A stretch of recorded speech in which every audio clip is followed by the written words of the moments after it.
राम राम जी। सुंदरकांड में एक प्रसंग अवश्य पढ़े। ये हमारे जीवन में बहुत ही महत्वपूर्ण है। ये हमें बहुत अच्छी शिक्षा देता है। तो चलिए, आज मैं आपको बताती हूँ कि यह प्रसंग क्यों महत्वपूर्ण है। मैं ना होता तो क्या होता। अशोक वाटिका में जिस समय रावण क्रोध में भरकर तलवार लेकर सीता माँ को मारने के लिए दौड़ पड़ा, तब हनुमान जी को लगा कि इसकी तलवार छीनकर इसका सिर काट लेना चाहिए। किंतु अगले ही क्षण उन्होंने देखा मंदोदरी ने रावण का हाथ पकड़ लिया। यह देखकर वह गदगद हो गए। वह सोचने लगे, यदि मैं आगे बढ़ता तो मुझे भ्रम हो जाता कि यदि मैं न होता तो सीता जी को कौन बचाता। बहुधा हमको ऐसा ही भ्रम हो जाता है, मैं ना होता तो क्या होता। परंतु ये क्या हुआ। सीता जी को बचाने का कार्य प्रभु ने रावण की पत्नी को ही सौंप दिया। तब हनुमान जी समझ गए कि प्रभु जिससे जो कार्य लेना चाहते हैं वह उसी से लेते हैं।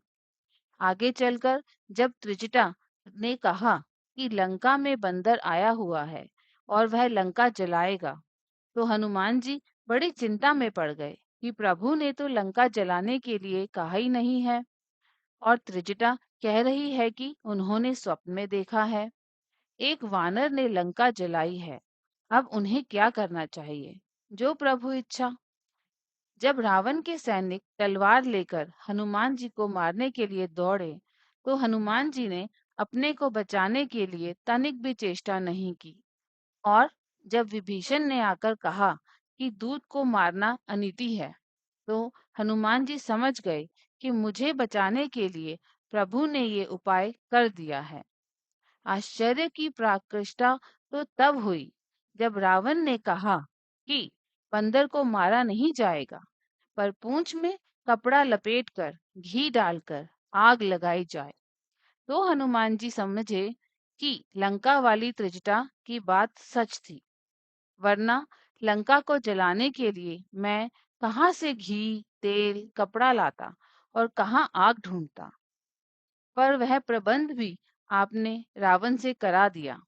अब आप रावण से भी अपना काम करा लेते हैं, तो मुझसे करा लेने में आश्चर्य की क्या बात है। इसलिए सदैव याद रखें कि संसार में जो हो रहा है वह सब ईश्वरीय विधान है। हम और आप तो केवल निमित्त मात्र हैं। इसलिए कभी भी ये भ्रम ना पालें कि मैं ना होता तो क्या होता। ना मैं श्रेष्ठ हूँ, ना ही मैं खास हूँ। मैं तो बस छोटा सा ईश्वर का दास हूँ। राम राम जी।